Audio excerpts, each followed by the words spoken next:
Welcome to Talking Comics, where we are bagged, boarded, and pre-recorded. I'm Ryan. I'm Sean. Thank you guys for tuning in once again. It is now October, and October means Halloween Yay. and spooky themes. Yeah. So we're probably gonna talk about, well, we have another podcast that we're working on right now. I don't think it'll have gone up by the time I upload this. And it's a new show we're doing, where we're going to be talking about movies and the like. So we might do one or two of those in October. I might even upload them extra, podcasts during the week, depending on how my personal schedule goes. So maybe we'll do a scary movie one sometime this month. Yeah. Like, I personally don't much care for horror films, but I really like podcasting. So Bite your tongue, I'm like a child when it comes care. to scary movies. I wish I was. Um, But yeah, we're definitely going to keep it scary and dark. yes, we have a spooky themed Space Monkeys lined up. Oh yeah, the big one for Yes, the scary 31st. stories and Yes, big whatnot. big surprise. we started doing some note taking for those like 2 months ago, and like some of the stories I was doing gave me the chills bad. Oh yeah. Well, I wish it was Halloween 24/7, but that's just me. So you guys have a lot to look forward to this month. After this one, I will be probably uploading our Villains podcast that we did. Oh yeah. So, All right. yeah. Don't commit on there unless you're going to do it. oh, I'll do it. I'll do it to it. All right. Enough of that. All right, so I'm starting off this spoopy month with The Dark Tower, Yeah. The Gunslinger Born. This is a comic book based off of a Stephen King novel, and I was really pleased with this. I'd seen some of the single issues in the shop before on like the comic book rack, Yeah. and it's just like, all right, well, this is issue 6 or 7. I don't want to just pick up that one. I want the whole story. This series, it ran for a little while. I don't really have the years of how long it was ongoing off the top of my head, but it ran long enough to get 3 trade paperbacks. Mm-hmm. So I'm gonna just kind of give you guys the story from the only one I have, Volume 1. I'm just gonna kind of give you a little synopsis about the first issue of the Chapter 1 type deal of the comic, and some of my thoughts about the thing as a whole, Okay. without trying to spoil anything. Sure. Like I said, this is a comic book adaptation of a Stephen King series. I mean, I've never really read any Stephen King myself. Really? Yeah, people always, give him high praise, but when it comes to novels and like reading outside of comic books, I'm very like I've been reading this one book series for years and years, and I haven't really deviated from that much, other than something that really, really piqued my interest. Like this one book I read in high school. What was it called? They did a movie about it, actually, about this kid who was like depressed and suicidal, and he checked himself into a mental health facility or something. Can't remember the name of that. But other than those few deviations here and there, I've stuck with this one series. That was a Stephen King? No, it wasn't. Sounds like the biopsy of Sean Lowry. I think it was called It's Kind of a Funny Story. Oh, okay. Okay. So anyways, yeah, this is based off of the Stephen King novel. He worked very closely with the crew on, writing and creating the book. Right. the script, because I'm going by what they titled their production line. The people, the scripting or writing, as it would be in a usual comic, was done by someone named Peter David. I'm not really familiar with him. Art was done by Ja Lee and Rich Eisenhower. I can't pronounce that last name. And the plot was worked on by Robin Firth, probably alongside Stephen King at this time. Yeah. Now, Robin Firth, you look at it like when, for instance, if you ever pay close attention to the credits to like an Oliver Stone movie, you'll always see the name Robert Richardson. That's like his go-to guy. Yeah. And Robin Firth. Now, Peter David, is that not... That's one of his ghostwriters? Is that the guy we were talking about? No, that was... I can't remember the name of that guy. No, it's a different person, though. Who happens to be... Yes, on last week's... gosh, I can't remember. We were talking if I about remember, that. I'll put up a little thing on the screen right now, and it'll say the name of the person. But yeah, Stephen King's son. Yeah. I mean, this guy might be a ghostwriter for Stephen King, they were just like, he was the one, contracted out to Marvel to help work the story. That's what I was thinking. So issue 1 of this is kind of the origin story. I mean, the title of the trade paperback gives that away, with The Gunslinger Born. Okay. In this world that they live in, there are these people, they're called gunslingers. They're basically like the only law left in their world. Mm-hmm. Other than, towns have their sheriffs, but these guys are like, they're like marshals or government type who kind of... Like a Wyatt Earp. Like a what? A Wyatt Earp, how they went around, there was the, he was the marshal, like... Yeah. And then I get what you're saying. And the gunslinger title is a title that's given to the boys when they finish their education in the ways of being a gunslinger. Mm-hmm. So that they're trained their whole, like, as soon as they're old enough to start scrapping with the other kids, they go into training. And after their training, they go to a trial where they're supposed to fight their teacher. And if you win, you become a gunslinger. And if you lose, you become an outcast and are kicked out. Okay. And this tells the story of Roland. He's our main character, and he is the son of the head gunslinger, the guy that is basically governor of the town that they live in, and the head of I think it's called the Affiliation, which is the name of the group that the gunslingers belong to. Okay. So he's got a lot to live up to, especially since his father is considered to be the best gunslinger ever in history. And he finished the trials at like 16. Like 16 or 17. Like the youngest ever. So Roland is like, he has to live up to... He's kind of in his father's shadow a little bit. You think? And so the gunslingers run and protect the city that they live in. And so they're training one morning. And I mean, Roland's the best of the apprentices already.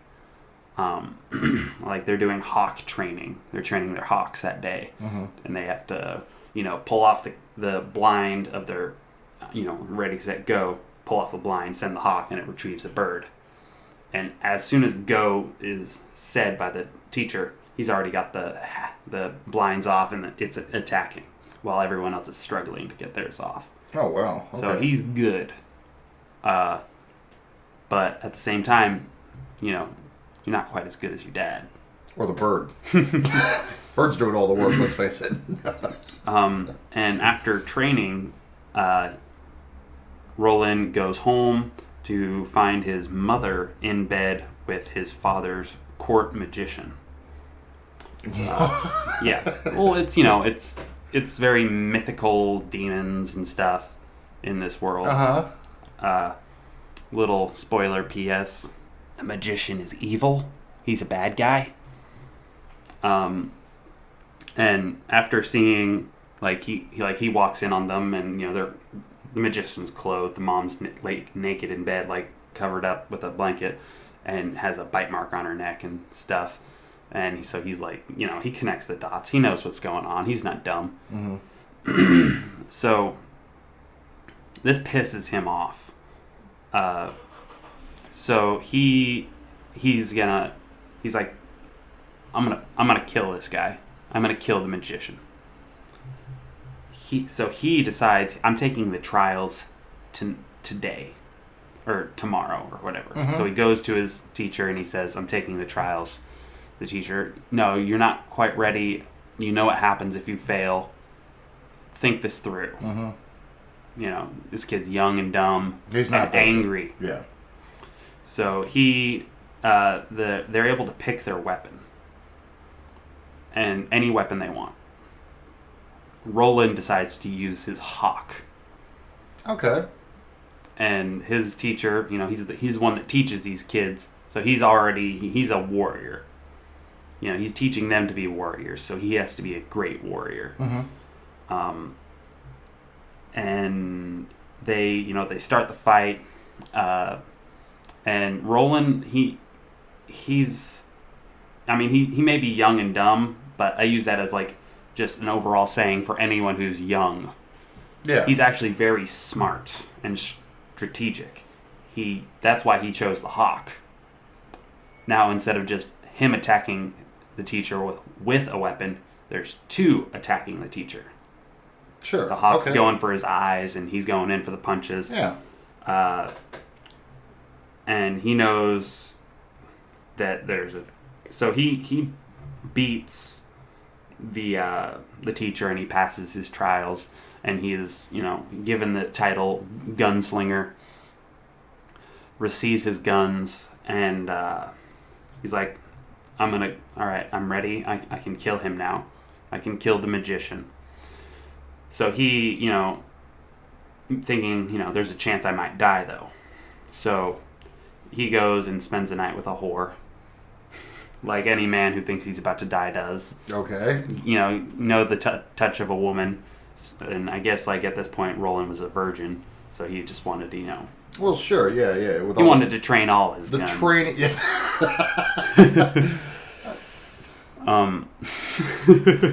I would think, during the training and everything, that's not really, it's probably frowned upon. You don't do, yeah, nobody's got time for that.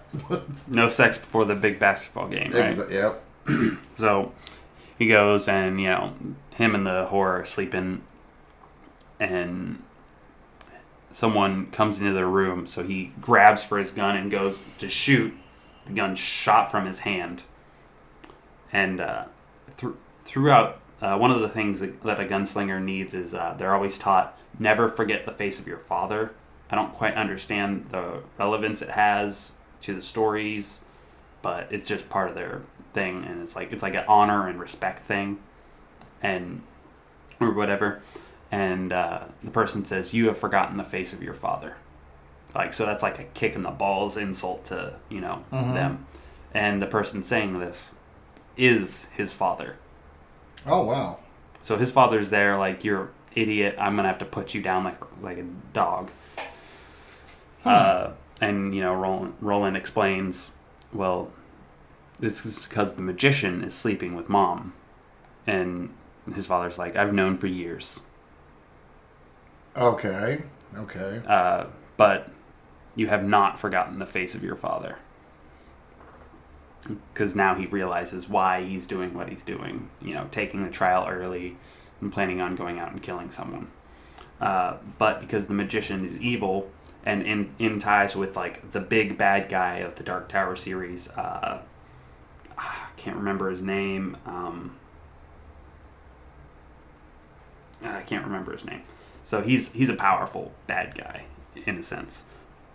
So he says, all right, you need to get out of town. You need to leave. So him and two of his apprentice friends are tasked with the job to go out and, one, get out of town so that he won't be killed, and two, to help the affiliation. Mm-hmm. So that's more or less where issue 1 ends. That's about all I really have to say about that particular thing. But overall, there is so much I can talk about this comic book.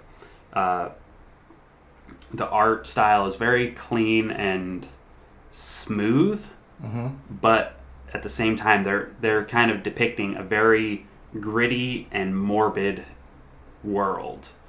You know how Stephen King's writings can be. I mean, I've never read his books, but I've seen a lot of the movies, and like it's very intense, stuff. Oh yeah.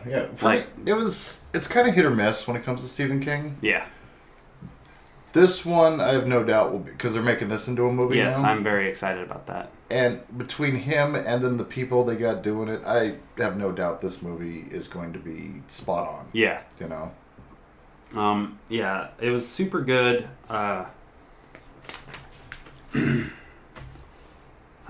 It's kind of it's kind of a coming of age story. Mm-hmm. Like, especially this first volume. There's, love, and he's young, he falls in love with a girl, and there's vengeance and betrayal. This book has tons of stuff going on in it. The language, though, is because it's kind of like olden type language. So they use, it's kind of hard to follow. Old-timey. Yeah, like ye old or... Do they use words like hullabaloo and poppycock? Older. Wow. Like like English type conversation. Like proper English type stuff. The King's English. Kinda. Okay. It kind of comes off a little piratey at the same time, though. Because the pirates were speaking the King's English. Right, yeah. The good guys, Roland and his friends, are just about as scary of people as the bad guys, because these kids are trained killers. Like, there's a scene, there's like a Mexican standoff scene with some bad guys. One of the kids, he sees one of these bad guys doing something, and he stops him. Mm-hmm. Like he shoots the gun out of this guy's hand with a slingshot and a metal ball. Okay. And he's like, next one's going for your eye unless you back off. And right behind him, one of the bad guy's friends comes up with a knife. And behind him, one of Roland's friends comes up with a knife. And behind that friend... I'll see you and raise you. One of the other bad guy's friend comes up with a gun, and behind him, Roland has a gun. But the look in these kids' eyes, they very, very well depict hard. These kids are hardened. Like, they're not little dandelions. Right. So the artistry, the artwork, the expressions. Yeah. Yeah. So it was really good. I definitely recommend it, and if you guys like this, I'm planning on getting the other issues in the future, the other trade paperbacks. So I might, if you guys like this, let me know, and I might talk about those ones a little bit. I'm looking forward to hear you tell it. It sounds like the Spartans in the Old West. It kind of is. Yeah. It's really good. Actually, a little spoiler warning here. They actually do have a scene where they're fighting against larger numbers, and they take them into this canyon where there's like a monster, and the monster kills all of this enemy soldiers while they escape. Oh, okay. So they do totally, pull a 300 action. The bait and switch. Yeah. Yeah. So it's definitely good. I definitely recommend picking it up if you're, if you like Stephen King and you like comic books, give it a read. Nice. Yeah. Like I said, for me, either I really, really like it or I really, really hate it when it comes to Stephen King books. Yeah. I mean, I'm looking forward to the movie big time. I really like Stephen King movies, except for It, because, clowns. Gosh, you and the clowns. No one likes clowns. I love clowns. Because you are a clown. I don't not sneaking up on anybody with my honking shoes. What was it you said? You and one of your buddies were talking about that the clown in the South that's standing in like forest trying to lure kids in. Oh, check this out. I can tell you that story. They actually arrested that guy. Oh, good. Recently. And good. All he was doing was just, but there's multiple sightings. To the point where, like, rumors start getting spilled forward. Yeah. They have I'll put up the mugshot, like, picture. And then there's multiple ones, like, throughout that whole, like, it is the South. Yeah. But, like, there's been a clown reported, like, on Staten Island in New York. Mm-hmm. And I don't know what the deal is with all the clowns. Like, to the point where, like, a little girl got in trouble at school. Yeah. Because she brought a knife to school because she was afraid of the clown. Because she heard rumors that clowns were abducting children from school and everything. Yeah. So it's like, what is going on? I feel like after people heard about that first thing, they're like, it'll be funny if I dress up as a clown and try and scare kids. In, September, August, July. Not the time of year you should be doing that. It's like, can you imagine? Just, like, it's like, what is it? Is this the new coordinated attack? led by Barnum Bailey? Like, if anyone tries to lure me anywhere dressed as a clown, they're getting kicked in the jewels. And you hear,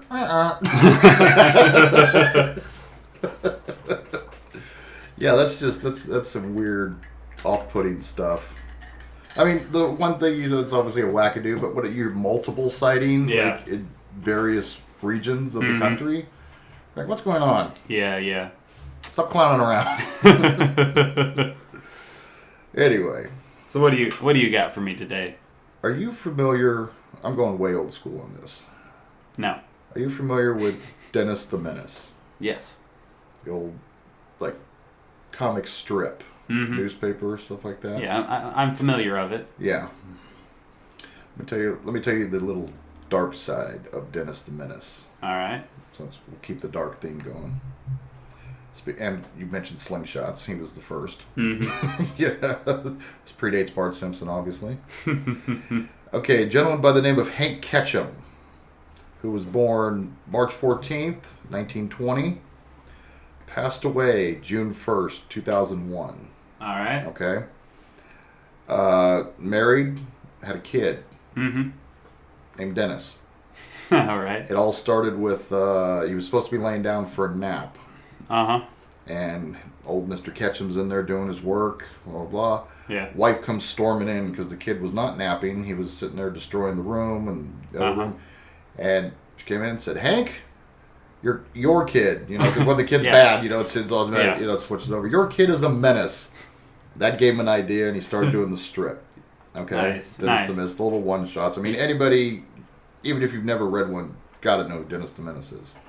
It's kind of funny because, like, whenever the dog needs a bath, my dad's always like, your dog needs a bath. Yeah, like, yeah. It's none of our dogs. We're watching it for my aunts.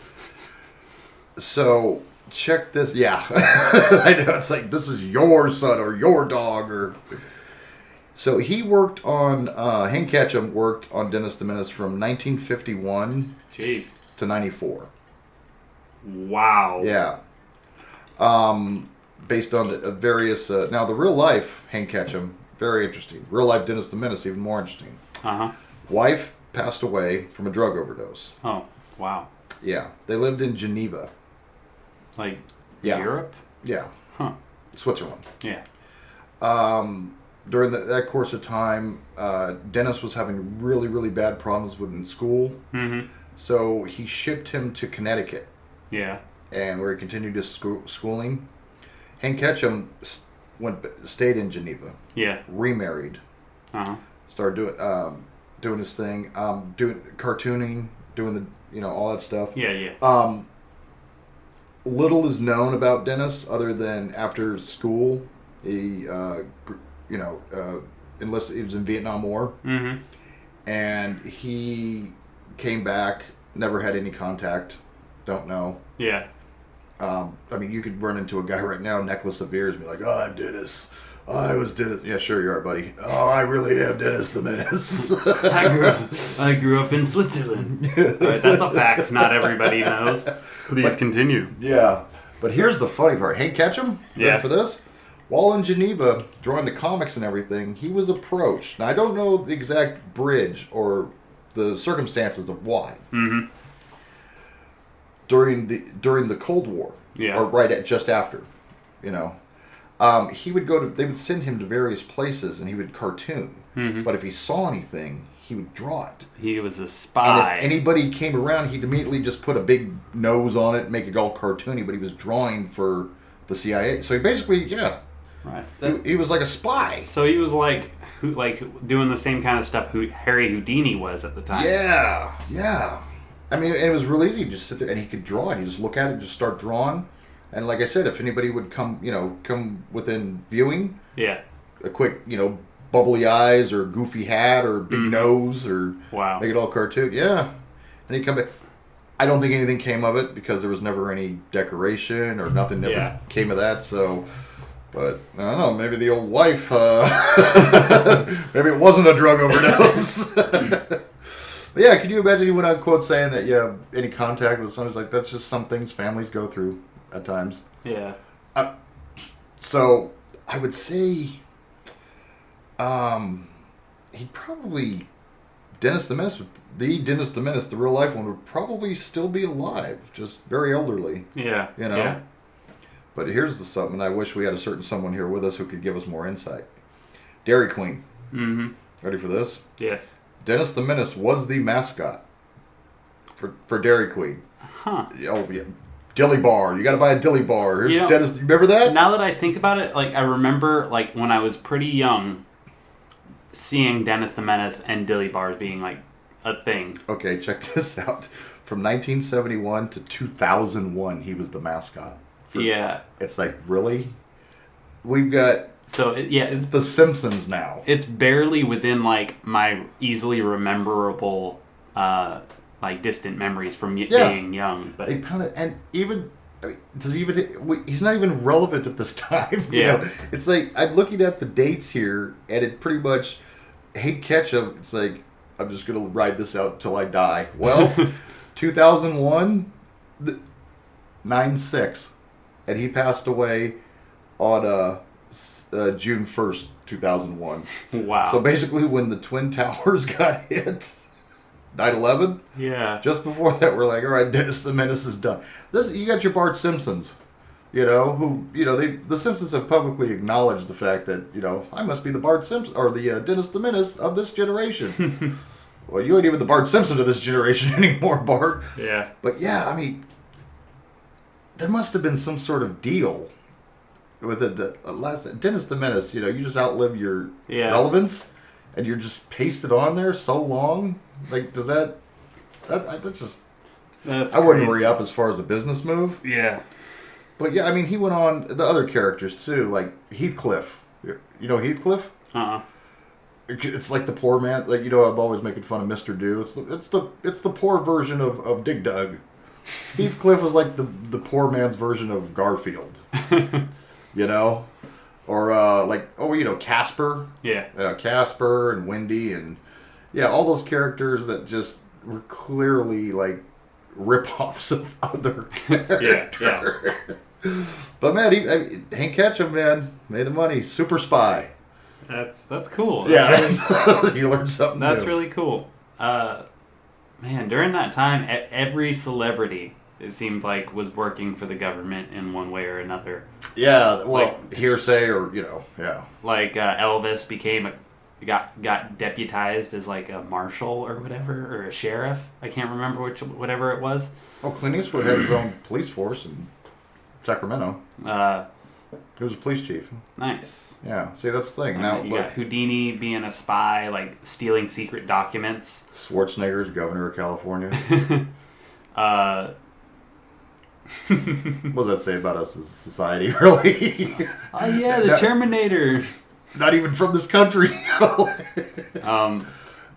Jesse the Body Ventura, the wrestler, governor of Minnesota. Did you know that Steven Seagal, I can't remember what state it is. Oh, the police officer. Yeah, he's an actual cop. Yeah. It's like, do you know how fast you were going? Are you Steven Seagal? Yes. And if you don't cooperate, I will go all kung fu on your ass. Have a donut, Steve. Jeez. You let yourself go, Seagal. I think, didn't they have a show with him for a while? Yeah, he had a TV show where he did that. I never saw it, but I heard of it. And like he would train other cops in martial arts and stuff. Is that what it was? Yeah. Yeah? Apparently to this day he still trains other cops. Well, good for him. That's all. I mean, you gotta be doing something if you're not doing movies, right? Yeah. I mean, he's keeping busy and he's being productive. I mean, why not? So yeah, TV show. I mean, who doesn't have a TV show? Us. Yet. No. They said the camera adds 10 pounds. I can't afford that anymore. I'm going to have to up my belt size to equator.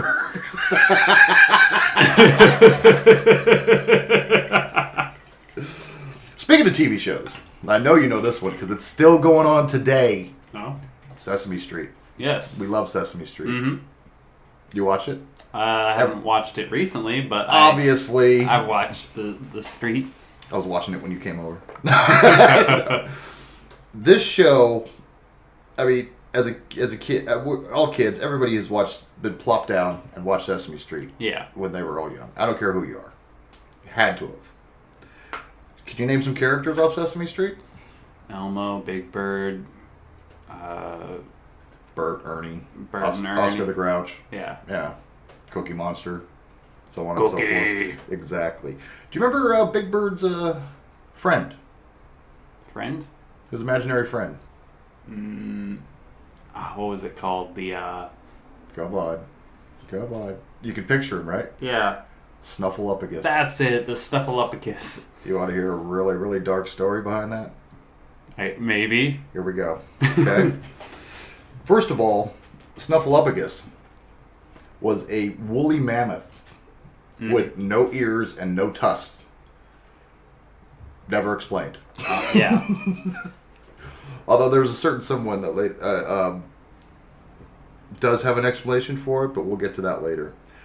Debuted, ready for this? November 8th, 1971 in Sesame Street's 15th season. Wow. Right? And it's still going today. Mm-hmm. Okay?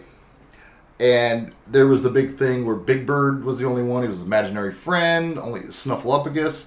The original look of Snuffleupagus was there was like beady, creepy eyes. Mm-hmm. And the eyelashes were different. And it wasn't too appealing for kids. So they revamped it real quick. Gave him, more pupils and more friendly. Changed the hair a bit. Gave him more lashes. Mm-hmm. Real friendly. Changed the voice. Yeah. But it was always Big Bird's imaginary friend. Mm-hmm. And it's like to the point where, I mean, they did like a skit where they had newspapers saying, Snuffleupagus is a menace. Big Bird, stop it. They were starting to get mad at Big Bird. Big Bird was getting sad because like he was blaming like a scapegoat. Yeah. But they're like, it was you. There's no such thing. Blah, blah, blah. No one would believe him.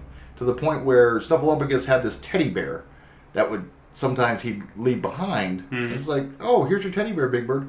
And Big Bird would be like, it's not mine. It was just... And then there was like, as slowly as the seasons went on, the kids started playing and noticing Snuffleupagus. And they do jump rope with his trunk. Yeah. And laugh and sing songs and play games. But when the adults would come around, it wouldn't be around. Mm-hmm. Like no adult would see Snuffleupagus. Yeah. Okay. This went on for 2 years. Okay. By the 17th season, he was revealed as the lovable woolly mammoth with no ears and no tusks. Mm-hmm. Okay. I think just because the big giant ears and the tusks would just seem a little too harsh towards kids, so they just kind of streamline them and everything. But here's where it takes the dark twist. The writers and the people behind Sesame Street. Uh-huh. They also, the PBS channel is in with 60 Minutes, the TV show. Uh-huh. And, what was it, Good Morning America, those shows like that. They broke stories about this thing in Brooklyn, this daycare. Uh-huh. Like other shows where there was pedophilia and child abuse and stuff like that.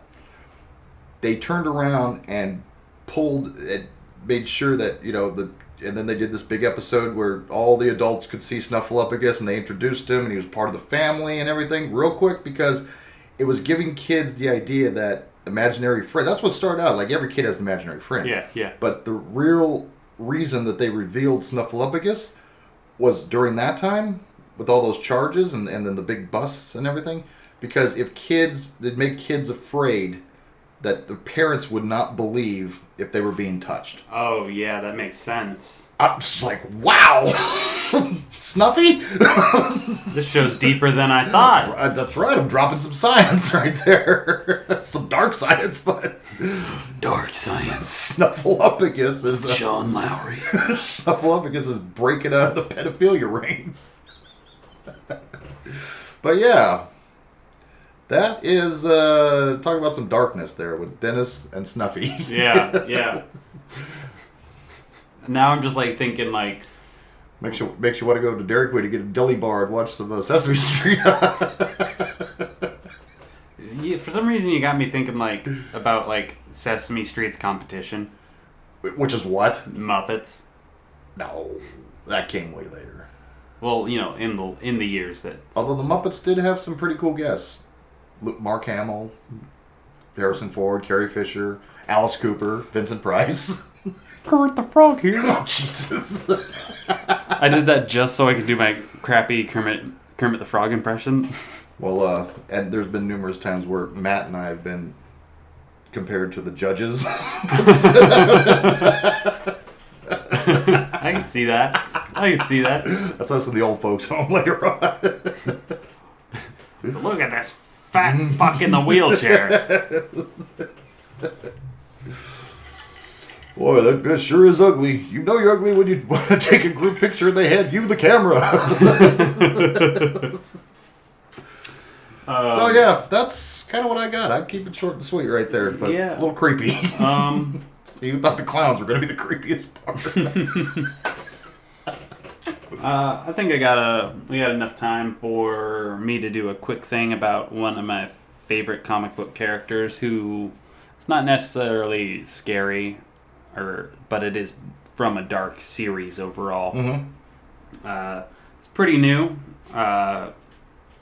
It's Constantine the Hellblazer, Volume 1, Going Down. Yeah. This is one of his reboots during the New 52 time era. I don't have a lot to say on it, because... you want him to go buy it. Yeah, I want you to go buy it. I'll give you a little synopsis on the story, my impression of the art and whatnot, and the characters themselves. Typical John Constantine story. Things are going good. Is he smoking? Yeah, chain. He doesn't just chain smoke. He chains smokes, like back to back to back. So, at this point in time, pretty much everyone that Constantine has ever been friends with is dead. Okay. Pretty much everyone he knows is dead. And they haunt him as ghosts.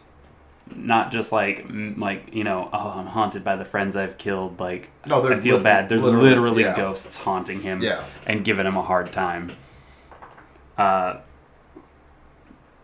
Throughout the story, there's like flashback sequences, like when he was younger, and then trying to start getting into the world of magic and demons, and starting up his punk rock band.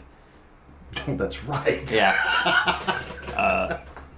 And so like they change the art style quite a bit when they go to the flashback. Yeah. And I like, you want to think, oh, it's just artist choice. Maybe they were working with a different artist for different issues. But my theory is that the art represents it represents the difference in Constantine's and John's life from when he was young to when he's now, because his facial features and whatnot in the present time of the story are a lot more like they're not as like defined with the art style. Everything's a little bit like it looks good. I love it. Yeah. But like his face is like more just kind of flat looking, and like there aren't really like, you know, smile lines or, you know, or anything like that. His face is just like there. And in the old one, there's a lot more detail in his face and his hair and his clothes and stuff. Yeah, that's got. And I think that represents like how he's slowly, you know, losing who he was over the years of having to make hard choices. You know, my friend's life or the world type of choices. Okay. And it's slowly taking its toll on him, and him becoming, you know, more and more hollow. So that's my theory behind the art style. I like that. The story kind of starts with him. I can't remember what exactly, because it's been a little while since I wrote these notes. The overall arcing story of this is he's trying to figure out what is happening to his ghost friends, because someone's killing the ghosts. But you can't kill what's already dead. So they're taking these, you know, haunting spirits and getting rid of them. There's nothingness. They're nothing now. So, and that's not right. I mean, they might be ghosts, but they're his ghosts. Mm-hmm. And it's to the point where he has no friends left, and he tries to, you know, figure out what's going on, and he loses every single ghost. So now he's sitting in his apartment. There's quietness, and he's like, you know, he's trying to figure out what to do. So he goes to London and meets up with an old acquaintance, and he finally figures out what's doing this, and it turns out to be his first love. Okay. That's doing it. I'm not going to go too much into the story there. Yeah. Because I don't want to spoil it. However, I will talk about something that's a little farther down the line. Like he is, you know, rent's almost due, doesn't have any money. He doesn't quite feel like, you know, throwing a little magic around to trick his landlord into thinking it's paid for the next 3 months again. Mm-hmm. Like how I say again. So he goes online and he proceeds to talk about this bloke he used to date that told him, "Why are you still using paper ads? Get a website." So he has a website now where he does, you know, exorcisms and, you know, investigates the spooky stuff. So like the next like part is like him going around Manhattan, solving little, you know, exorcism things. Oh yeah. It was that was a really fun part of the story, because he like the first case he took, he knew the demon that was possessing the kid. Yeah. I think I told you a little bit about we talked about it. Yeah. And like he goes in there, like I can't remember. I'll just say Bob for name's sake.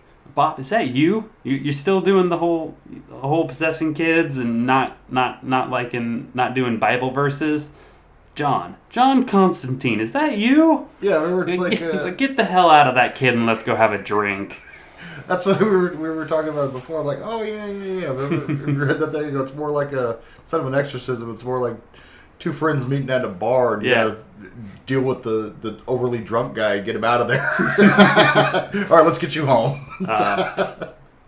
So, and like one, he's like at a dog. There was the suspicious hoodies at Dog Park, and they're giant ghostly figures. And he's like, I don't care if they're fluffy. You cannot eat people's dogs. Don't eat the dogs. Yeah. If you're hungry, there's a market down the street. Go buy a couple of pounds of meat.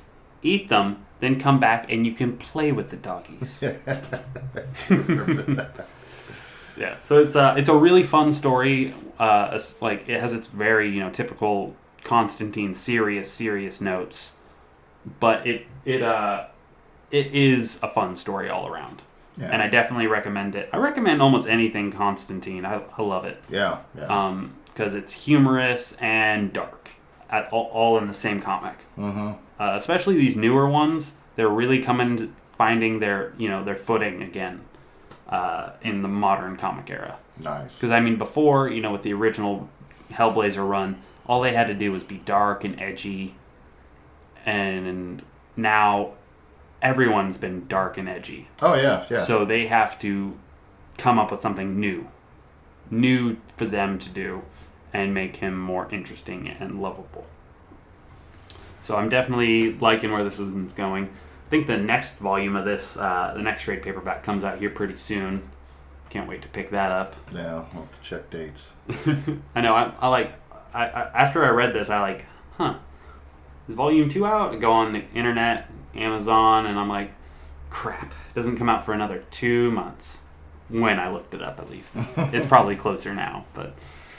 so I definitely recommend this, and I definitely recommend The Dark Tower, The Gunslinger Born. Yes. I think that's about all I got for today as well. So, you're all done? I'm good. Alrighty. Thank you guys, as always, for tuning in. Please hit that like button, please comment, and please subscribe. Please! Please! Settle down. And also, if you could hit that share button and share us on Facebook, Twitter, and Tumblr, and all other forms of social media, I'd really appreciate that. We want to help grow the channel.